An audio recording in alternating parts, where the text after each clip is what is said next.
Olá, muito boa noite para você, telespectador da Rede Vida. No ar mais um Frente a Frente, direto dos estúdios de Brasília, nesta semana em que a Câmara dos Deputados enterrou a proposta de emenda constitucional do voto impresso. Agora, para o governo, essa discussão não acabou. Hoje, o presidente Jair Bolsonaro meio que já descumpriu ali o acordo que tinha com o presidente da Câmara, Arthur Lira, de respeitar completamente o resultado da votação dessa semana, ali da PEC no plenário da Câmara. Ele disse que as eleições no ano que vem ficarão ali sob suspeita, enfim, porque não haverá uma segurança dos votos registrados na urna eletrônica, na opinião do presidente. E, enfim, o assunto não vai sair de pauta. Inclusive, no Senado, já tem gente tentando retomar esse assunto com uma PEC que está lá muito antiga, uma proposta de emenda constitucional que em 2015 ela foi fatiada e essa parte do voto impresso ficou ali na Comissão de Constituição e Justiça, não foi votada. Agora eles vão tentar retomar esse debate no Senado. Para discutir esse e outros assuntos, eu e José Maria Trindade recebemos hoje o deputado Paulo Abiakel, do PSDB de Minas Gerais. Ele que é advogado, jurista, entende muito desse traçado aí constitucional e de discussão das leis. Deputado, muito boa noite, obrigada por ter aceito o nosso convite. Muito obrigado, Denise, obrigado, José Maria, muito obrigado a todos que nos assistem, é uma honra, uma satisfação muito grande estar aqui com vocês. E nós, José Maria, mais um Frente a Frente para discutir esses assuntos aí que prometem gerar ainda muita polêmica e os deputados achavam que já era ali, pelo menos os que votaram contra, assunto encerrado, especialmente o presidente da Câmara, Arthur Lira. Mas né? É um momento muito tenso, viu? É um bom momento para ouvir o deputado Abiakel, que tem uma grande experiência na Câmara dos Deputados, foi juiz eleitoral e exerce uma política dessas políticas de conversa, de entendimento e um pouco distante dessas políticas de briga, né? A situação é a seguinte: o regimento do Congresso Nacional impede que o mesmo assunto seja votado 2 vezes em um ano, então até regimentalmente é impossível voltar a esta votação. Mas o debate, alimentado ali pelo grupo bolsonarista, vai continuar. Não há como fugir desse assunto, né, deputado? Mas que confusão foi criada em torno desse assunto, dessa pauta, né? Infelizmente, Zé Maria, porque é um tema que tem que ser discutido frequentemente, permanentemente, pelo Congresso. Eu já presidi no passado a importante Comissão de Ciência e Tecnologia da Câmara dos Deputados. E havia um número imenso de pedidos para se debater a urna eletrônica.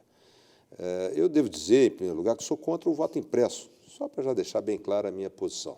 Mas eu não posso fechar os olhos e tampar os ouvidos para a evolução tecnológica. Negar a tecnologia é como negar a ciência.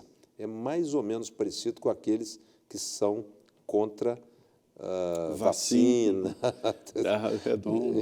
E a Terra redonda, etc. Então, eu aqui deixo muito claro uma posição de certo descontentamento com a rigidez com que o Tribunal Superior Eleitoral se posiciona a respeito do debate das urnas, sempre muito contrário e refratário a um amplo debate sobre as evoluções tecnológicas, a auditagem, as melhorias, enfim, do processo eletrônico. Deputado, eu entendo o que o senhor passa aí com relação a essa postura, né?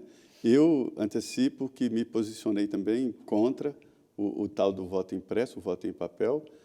O meu pai foi político lá no interior, lá em Minas Gerais. Acompanhei desde pequenininho, né, apuração, votação, e sei da possibilidade de fraude com voto impresso.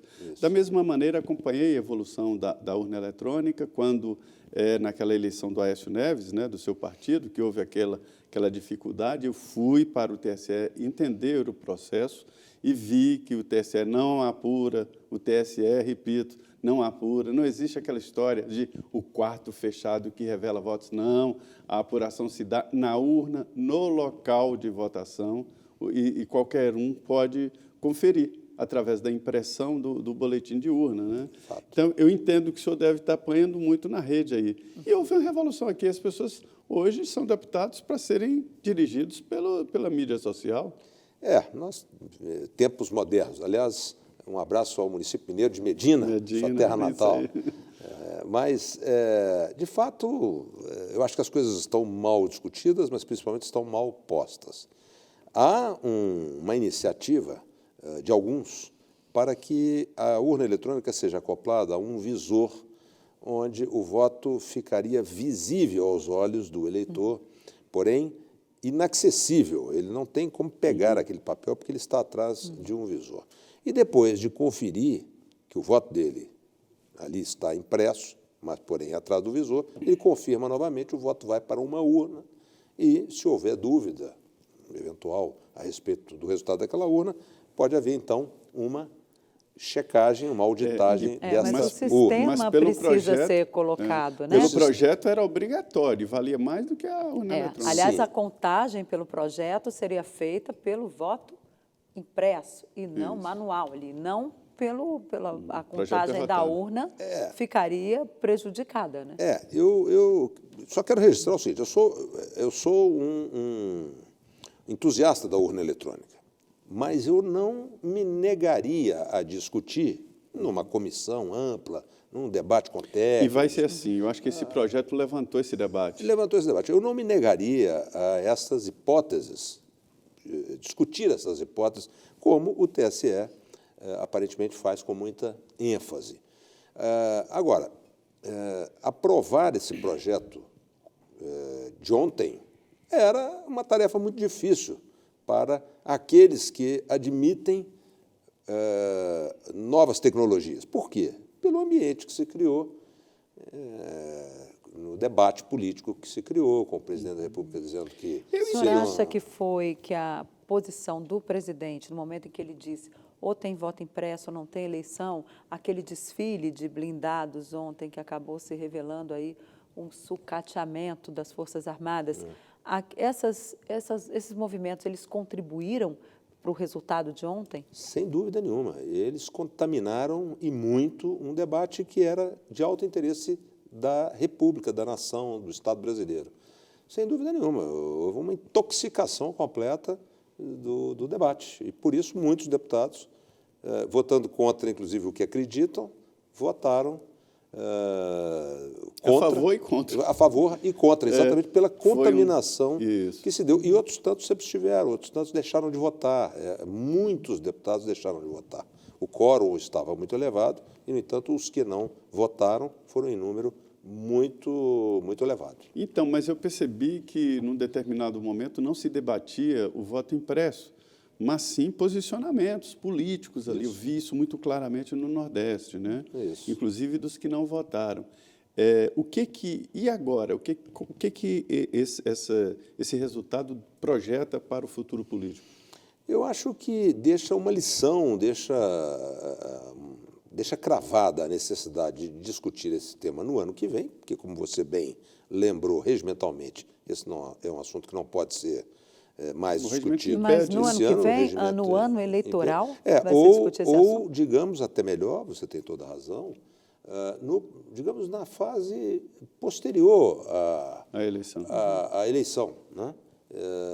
Para que o ambiente seja propício para um bom debate, porque se você tem um debate que, se ele voltar a ocorrer com contaminação, mas tem uma dúvida, quando a Constituição, eu acho que é o artigo 16 da Constituição que fala desse assunto, né, de não impedir a mudança de regras nas eleições. O senhor foi juiz eleitoral, mas não são só as regras eleitorais, isso aí não estaria fora das regras eleitorais, não interfere no pleito, não pode ser? Não, interfere.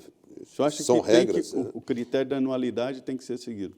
Eu acho que, em primeiro lugar, é preciso ter um ambiente político propício para o debate. Quer dizer, é claro que um presidente da República, dando declarações, dizendo que ou é urna, ou é voto impresso ou não tem eleição, lógico que isso vai interferir. Então, nós temos que discutir a questão da urna eletrônica quando tudo isso passar. Ou seja, num ambiente mais calmo, né? Um ambiente mais calmo, um ambiente de serenidade, de estabilidade política. Ontem eu estava num jantar.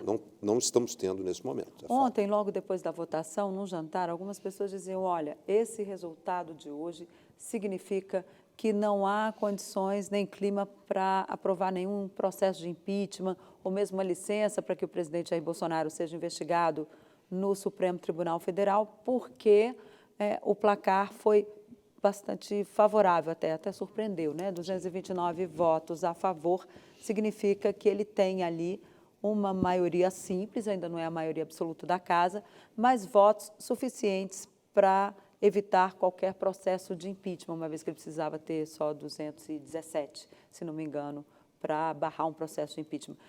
O senhor acha que é isso mesmo ou não dá para fazer essa ilação entre uma coisa e outra? Eu acho que dá sim. Eu acho que eu já sabia que, com o apoio desses partidos tidos como de centro, né, o PP e tantos outros, que agora ganham maior expressão com a presença do senador Ciro Nogueira como ministro-chefe da Casa Civil, indica, sem dúvida nenhuma, que o presidente tem, sim, uma base de apoio bem representativa na Câmara dos Deputados. Suficiente, portanto, para barrar, eventualmente, como aconteceu com o presidente Michel Temer, fui eu relator, inclusive, da matéria naquela ocasião, uma denúncia que pretenda afastá-lo do cargo. Agora, é claro que tem que se considerar, não basta ter a base coesa, a base forte, é preciso ver a circunstância da denúncia. Naquele caso específico do presidente Michel Temer, o Procurador-Geral da República fez uma denúncia, era o procurador Janot, Rodrigo Janot. Fez uma denúncia, eu fui o relator, conheço bem, absolutamente carente do nexo causal, carente... Isso se refere ao pedido de abertura de processo contra o ex-presidente Michel Temer. No Supremo Tribunal Federal, né, que ia abrir, se fosse o caso. Exato, né? mas com autorização da Câmara dos Deputados e com o afastamento imediato do presidente. O que eu quero dizer é o seguinte, sim, o presidente Bolsonaro tem uma boa base, torcemos todos para que ele possa terminar o mandato. O Brasil precisa de passar para todo mundo, desfazer para todo mundo a ideia de que nós aqui somos um país de muita instabilidade política. Então, é bom, não somos o país do impeachment, é bom que ele termine o mandato. Eu torço para isso, mas torço também para que ele fique um pouco mais sereno, um pouco mais tranquilo, para gerar a chamada estabilidade política. Eu acho que o senhor tem razão. Ali no painel ficou a radiografia da Câmara dos Deputados e das forças políticas. Resumindo assim, o presidente Jair Bolsonaro não tem votos para uma emenda à Constituição, precisaria de pelo menos mais 100 votos. Não tem nem mesmo para aprovar um projeto de seu interesse que seja ali polêmico na Câmara, faltaria 30 votos. E ele garante que não sofre processo de impeachment porque tem votos suficientes para resistir. Esta é a radiografia. Sim, eu fiz essa analogia, citei o caso do presidente Temer para dizer que tudo isso varia rapidamente, isso é como o céu, são as nuvens. Você olha de um jeito... Isso muda muito. Você é bem mineiro, né? Bem mineiro. Magalhães Pinto já dizia. Né? Mas isso depende muito da circunstância de uma eventual motivação para a denúncia. Né?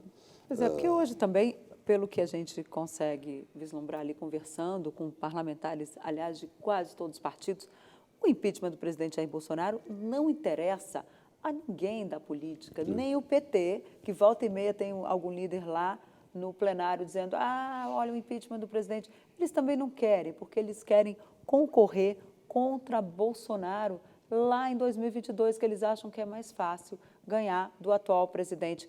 Esse raciocínio que a gente ouve tanto no Congresso, ele também é válido na sua avaliação? A sua avaliação é absolutamente perfeita. É exatamente isso o que todas as forças políticas desejam. A possibilidade de discutir um novo país, quando? Em 2022. E não agora. Com todos os atores ali colocados, esses que já estão aí hoje. Com os atores colocados.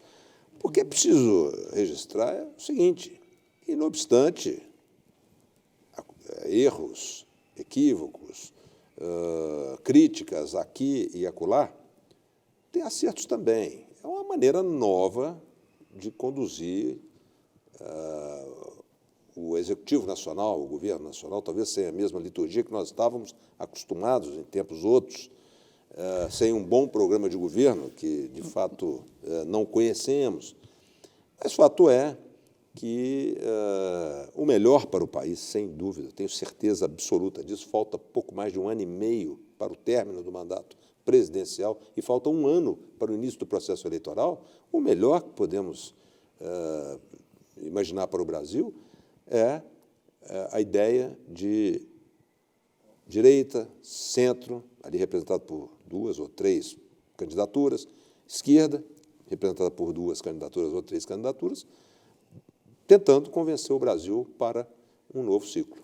Pois é, o deputado Paulo Abiaco falou aqui sobre a liturgia do cargo. Hoje eu ouvi no Congresso, deputado, alguns líderes reclamando que o presidente Jair Bolsonaro, quando convidou os chefes de poderes, né, Câmara, Senado, Supremo, mas também o STJ, Tribunal, inovou, né, e fez através de um tweet, né, falando, entenderam os líderes, tipo assim, passa lá em casa para tomar um café, sem marcar o local nem data. Não foi exatamente um convite para aquele desfile de carros blindados aqui na Esplanada.